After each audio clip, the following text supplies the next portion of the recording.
Hello, hello, Kirtana here. In today's video, we're going to talk to you about why agencies succeed or fail, a super sales system, and important sales metrics every agency must have. This is a super crucial pillar to have in your agency. Not having this properly could be the reason you have revenue yo-yos in your agency. It could be where you have a phenomenal month one month and you have a really terrible month the following month.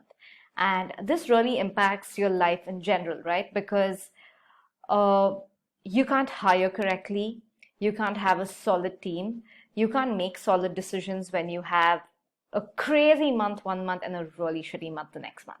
So I'm going to dive really deep into the sales systems that you must really build.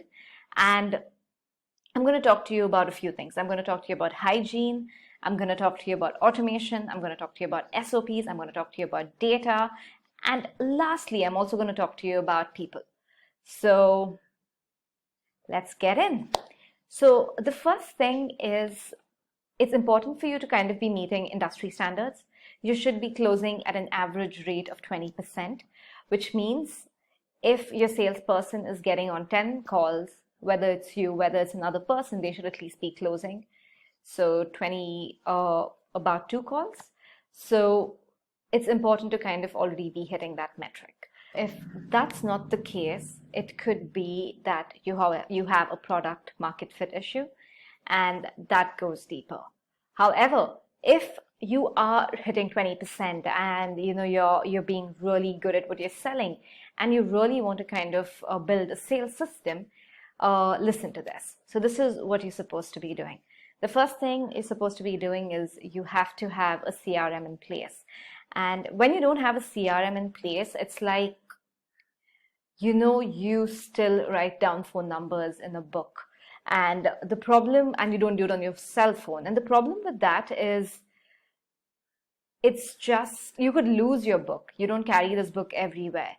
And when it comes to the team coming through, if they need the book always to kind of see all the data you've written, a lot of it could kind of slip through the cracks. However, with a CRM, that is not what's going to happen, right? It's going to be a platform and everybody has access to the CRM. So everybody knows what's happening with each and every single lead which comes through your business.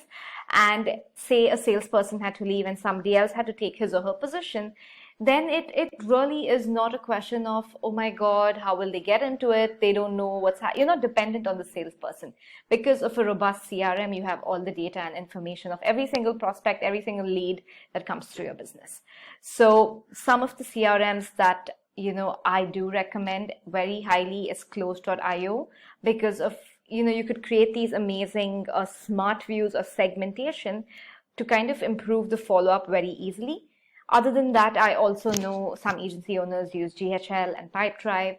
So I don't want to get too caught up on the CRM that you use, but I want to just ensure you have a sales system in place. Okay, so let's dive deeper. The first thing I want to talk to you about today is hygiene. And when I'm talking about hygiene, what do I mean? I mean, are you using a company number? Is your sales team using a company number when they're making these calls, or is it a personal number? Now, if it's a personal number and that person leaves, it's bad. It doesn't look good. So the first thing you have to do is use a company number. The second thing is, are all of these calls recorded? And this is super crucial because if you have a bank of call recordings, one, you could revise with your salesperson what went right, what went wrong, and what could kind of be improved. Two, if you bring in new people, they have a bank of calls that they can dig into first and understand and very easily fit right in. So those are the first 2 things. The third thing is, as much as I preach a CRM is really important, sometimes a CRM could be used really poorly. And what that means is people could not probably be using the CRM correctly. People could not be entering the data. People could not be kind of, using it every single day. They could probably have the CRM, but they're still using a notebook. So it's very important to use your CRM correctly and have proper follow-up segments for your salespeople. So you're kind of making it very easy for them. And all they're trying to do, because most of these people are commission-based salespeople, right? Like if you can help them get a higher commission very easily, atomic habits. So this is based on the principle of atomic habits. So if you want to have someone do something, make it as easy as possible, make it as visible as possible, keep it at arm's reach. However, if you want to kind of delete a negative habit, if you want to lose weight or if you want to quit smoking, don't keep a cigarette box near you. That's going to make you smoke. So the idea is to help your salespeople be able to, do all of this easily, so that commission is like this. It's just like, okay. So with that being said, the last thing is, this is a little harsh, but the way to kind of deal with your salespeople if they're not using your CRM correctly is to kind of have a penalty or a fine, right? So what you do is you could deduct a certain percentage of the commission and you could give it away to the one who's committed the least number of blunders that particular month. Don't use it to line the company's pocket. That could really have a bitter aftertaste in the mouth, but really just use it for different reasons. You could have like a group lunch, instead of that money going to them, it's going to somebody else. So create this healthy environment of competition and encourage your salespeople to use the CRM correctly. The next part of it, which I want to kind of get into, is the automation side of it. So do you have simple automations which you could use in the form of an end of the day report, which you could use as a deal close report, which you could use as simple notes when somebody follows up with a lead? And what this does is, if you're having 2 to 3 salespeople and they have this that they have to fill out every single day, you could see how many calls they took, how many were closes, how many were not closes, what was their general mind state, and what are the patterns that they're kind of, which is coming to light when they're getting on these sales calls. So this will really help you get patterns, and you'll start understanding and getting data and saying, okay, you know what, maybe this is an objection that's coming in too frequently. We should be able to tackle this. So all of this is going to help your sales team stay accountable, because for them it's a commission-based gig, and as an agency, you're going to be spending money to generate leads to fill their pipeline. And if they don't close it, you're going to be in the negative very, very quickly. So yeah, and not having the system before hiring salespeople is also going to burn you very quickly. So moving on, the next thing is SOPs. Do you have an objections script or objections chart? Do you have a sales script in place?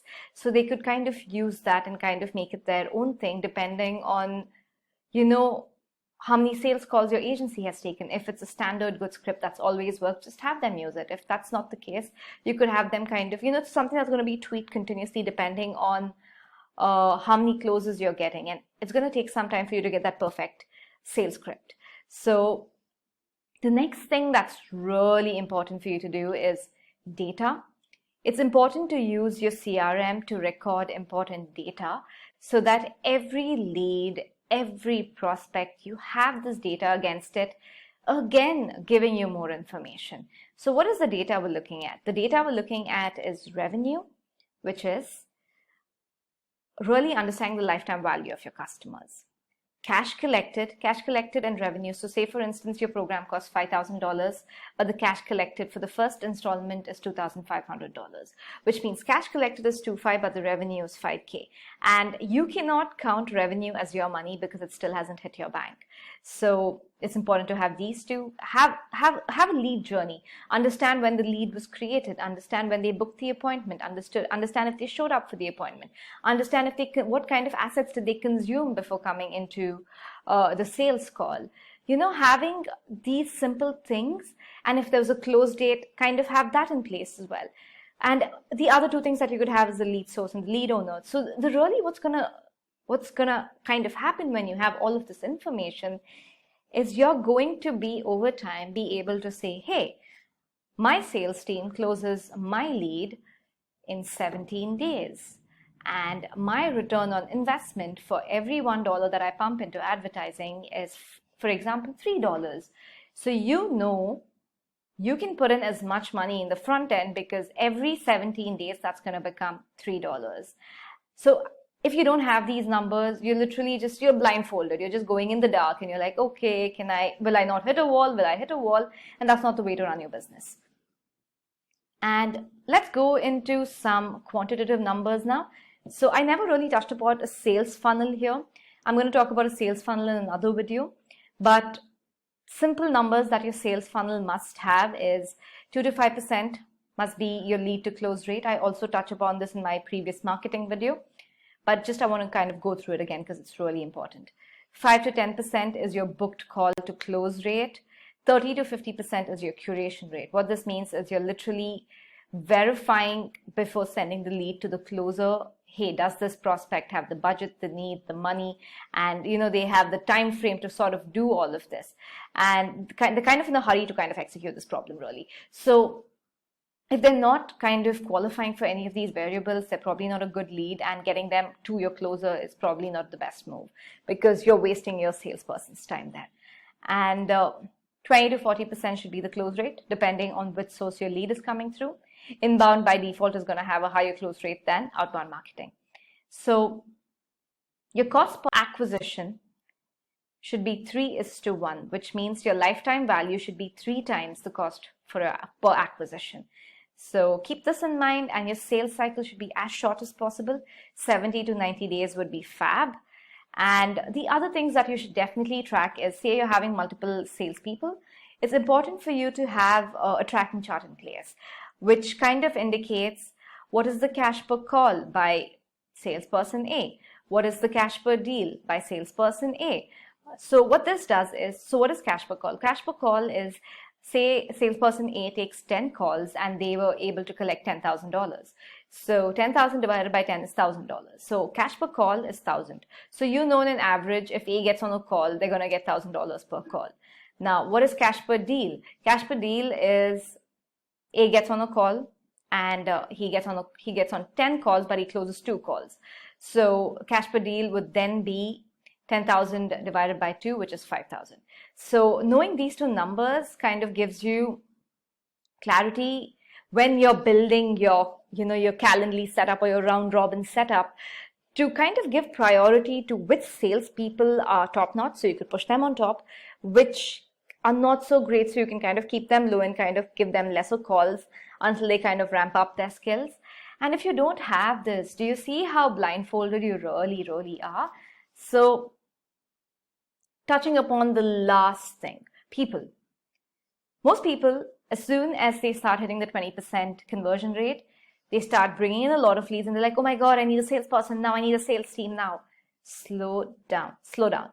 You don't need a salesperson until you have the entire system in place. What I mean by this is, sales is the last piece of the business that you must outsource. And if you're going to outsource that too soon and without systems, it could get very ugly very quickly. So my recommendation is, when you bring on a salesperson, always try to bring them on board as a setter. And over time, you kind of train them as a setter, and you could graduate them to be a closer. And have a setter. Don't just have a call straight away, because if you're getting 5 leads or 5 call bookings every single day and only 3 of them are qualified, you don't have to get on a 2-hour long conversation with those 2 who are not qualified. And this is an important thing which I took a very long time to understand. And don't make the same mistake.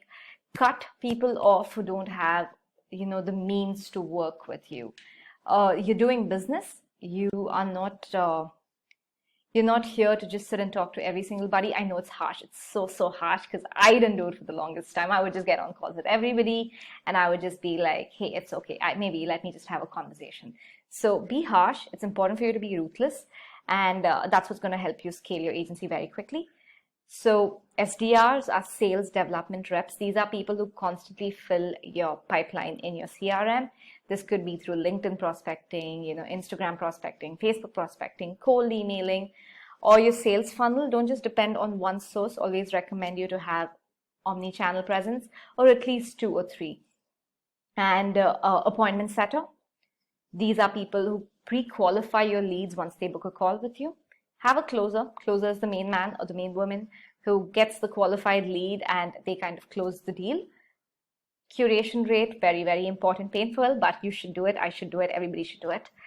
And have a system for hiring over time. So once you have all of this, you should have a system for hiring where you understand, okay, create a simple funnel for hiring where, you constantly can expand your sales team as and when you're growing. And this is not something you wait till the end to build. So yeah, so that's my lowdown. And if you're somebody who's trying to spend money with your agency to generate leads and you've been taking care of sales up until now and you're like, I want to bring in a salesperson, don't do that mistake. Bring in an appointment setter first. Get rid of that little bit of time in the beginning so you can continue taking the sales calls and slowly see how your setter is going to work and then graduate them to be the sales closer. And yeah, so just because you have a commission-based salesperson does not mean you have no expense. You're spending money to generate leads. That is an expense, right? So those are my 2 cents with, having a robust sales system and the metrics you're supposed to keep a track of. I'm going to have a downloadable for the metrics, so you kind of keep that in mind when you're thinking of sales.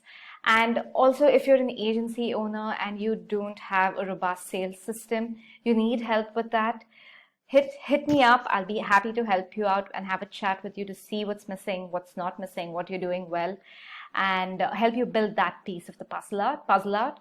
Other than that, hope you had a great day. And if you haven't subscribed to my channel yet, go ahead and hit subscribe. Click on the bell icon, comment, like, share.